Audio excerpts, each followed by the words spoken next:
Welcome to the Productivity Podcast.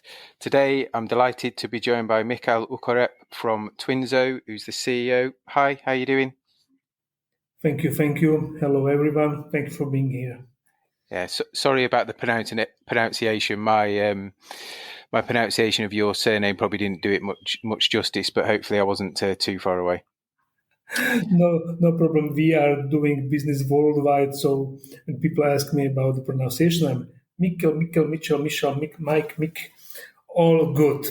Good. No worries with that. Good. So let's find out a bit about you first. So I said you're the CEO at Twinzo. We'll come on to Twinzo in a second because that's going to be the kind of bulk of this podcast. But tell us a little about yourself, your career background. Yeah, so I'm by nature an entrepreneur. I was never employed, so I started doing business during my high school, and I founded the proper company after the university. And Twinzo is actually my second business because the first one, and this is still running, but I'm not their CEO anymore, is called Infotech. They provide custom software development. And Twinzo is actually a spin-off from Infotech because we wanted to do something more product-based, something new. And 3D Live Digital Twin seemed to be the right option. And now it seems that we hit the market.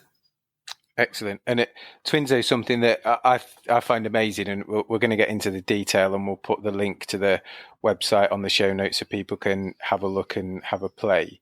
But it's described as a digital twin. So do you want to tell us a bit more about how you got to founding Twinzo, what made you do it, and what the purpose of a digital twin is? Yeah. So the definition is quite open or unclear because it depends whom do you ask what the digital twin is. Because if someone is doing simulations, for them a digital twin is a simulation of some kind of process. If you ask people from the construction business, for them it's a BIM model, Building Information Management. Mm-hmm. If you ask a product designer, the model of the product or the future product is the digital twin. So it's quite foggy, but for us, or we are active in the field of so-called 3D Live digital twins.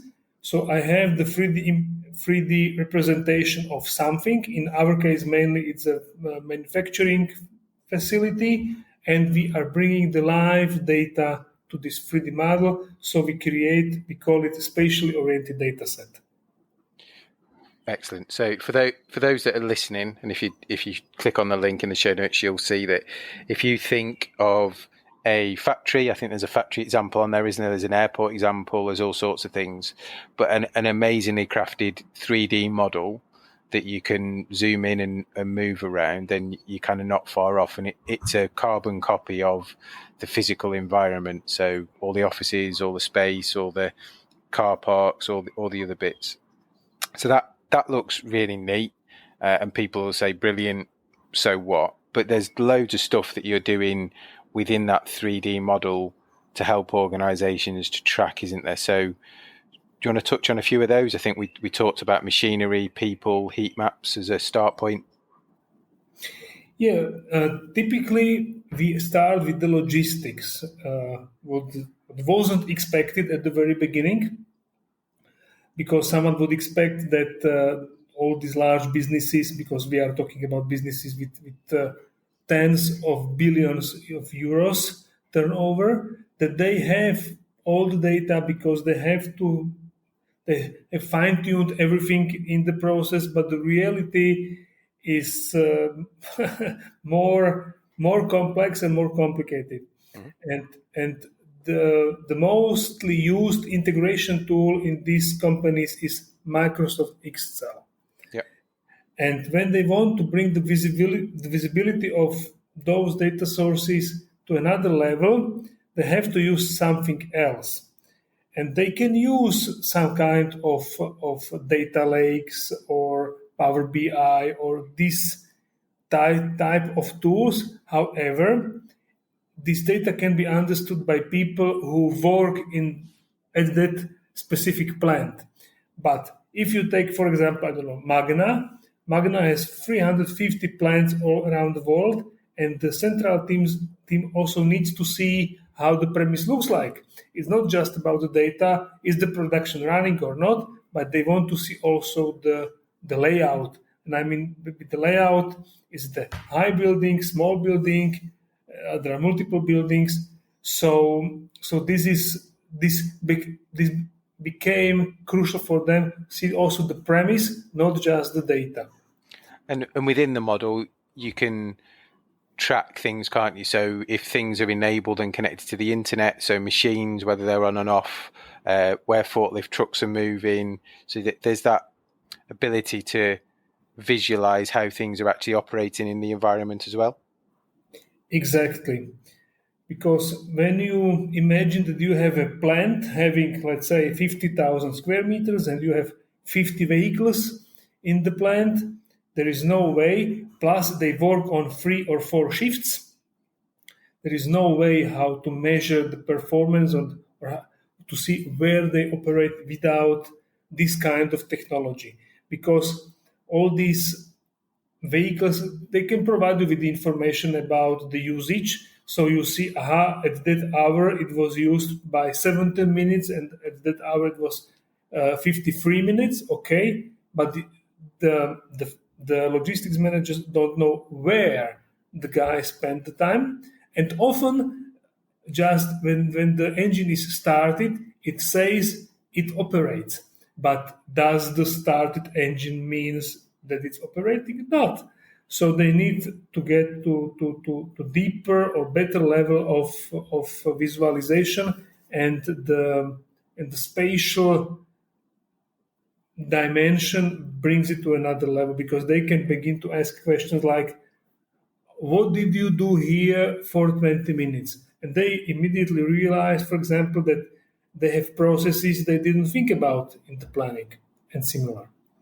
Yeah, and I think some of the other things in your visualization, so you've got the heat maps, haven't you? So you can visualize where things have traveled, where the hotspots are, which then helps with layout or kind of placement of equipment or deliveries in and out. And again, our world's more retail, but that would be massively helpful in terms of understanding the utilization or of your coffee shop or your retail store in terms of how things flow to and from the warehouse. So lots of visuals to help enhance that flow, layout, the journey, the optimization. Yeah, the funny thing is that also from other businesses are companies coming. When you mentioned coffee shops, for example, we have a use case, they have 1,100 small sites, and they don't know how the site looks like. They don't know if it's inside or outside. And if they want to understand also the behavior of the visitors or guests or customers, how the site or what's the look of the site is quite crucial. Yeah. So we can bring this analysis to another level. Excellent. And I'm sure people will be listening thinking, oh, that sounds really complex to set up and I've not got 3D images or drawings of my locations. So how do you set it up and what do you need to have in place? Yeah, this is definitely the most terrifying question people have. Michal, but we don't have this 3D model. Yes, we know that you don't have it. However, now, especially, let's say, last 18 months, this technology has evolved into absolutely new level, because besides the LiDAR scanner you have in all the new iPhones, so you can scan for free smaller premises, let's say up to 400 square meters. Now there are technologies where you can create a 3D model from a video. Last week, Hexagon in Vegas announced their technology. You just upload the video, pam, and you get the 3D model. So this is not that much complicated as people tend to think. So the 3D stuff is actually not the most complex thing. The most complex thing seems to be the internal bureaucracy of these large corporations and to get access to their data sources, not the 3D stuff. Yeah, I've got an iPhone 14. It's not the latest one, and I was in conversation we've had before. I've downloaded one of the LiDAR apps, and you can kind of scan your living room, and it creates a 3D model that's got all your pictures on the wall, and you can move it around. So, yeah, it seems to be relatively accessible and relatively easy to do. Actually, I was quite surprised. Yeah, yeah. And this is just the beginning, because if you consider that you can do it, let's say in a year, it might be a new standard that you create, however, in whatever quality, a video, and you can create the 3D model from the video just by uploading to the cloud. Yeah, I'm sure with all the enhancements in ChatGPT and AI and all those bits, yeah, it's going to be on that trajectory, isn't it? Of it will evolve very, very quickly over a short period of time, where then it just becomes something that we're used to doing or used to seeing or expect to have. Yep, yeah, it's definitely the AI is changing everything, and it will be even stronger. So also we are curious where this will, so to speak, end. Let's see. Yep. Well, hopefully the machines don't take over. I think that's the worry. But I'm sure it won't turn into the Terminator film. Well, let's hope not. So clearly, there's a massive benefit in having it in 3D, because you can move things around, and you can dive in and out, and you can tag things, tag rooms, tag machines. I think that there's also an element of kind of energy as well, isn't there? So being able to see for large, or I suppose any environment with the right connections, when heaters are on, when doors are open, kind of shutter doors are open, and all that kind of stuff. So there's an environmental or cost angle as well. Absolutely, because the issue in these large corporations is the diversity of their information systems. Because when I have, let's say, a production line, this one production line was provided by a supplier 10 years ago. Next to it is a new production line delivered last year. And I have a third system measuring the energy consumption. It's 20 years old. And now, how to get all these data sources under one roof? It's quite complicated, because one supplier maybe doesn't exist anymore, and another company overtook the maintenance of the production line. One is based on Siemens, the second one is based on something else. Beckhoff, the energy measurements are from, I don't know, Schneider. And if you want to integrate these data sources in a typical information system, is a problem. And we discovered that this is a huge opportunity for companies like ours. That, for us, it's just timestamp, ID, X, Y, Z, value, bum, and ciao. And we can say, okay, please show me this, and this data point at this place, and the data point at that place. So I can see in the production line at the same time the output, energy consumption, water consumption, how many operators are operating there, because these four information are for me the most crucial. And I'm not limited to see just one data source because I am just having the data from that one. No, I can see from all possible places the data.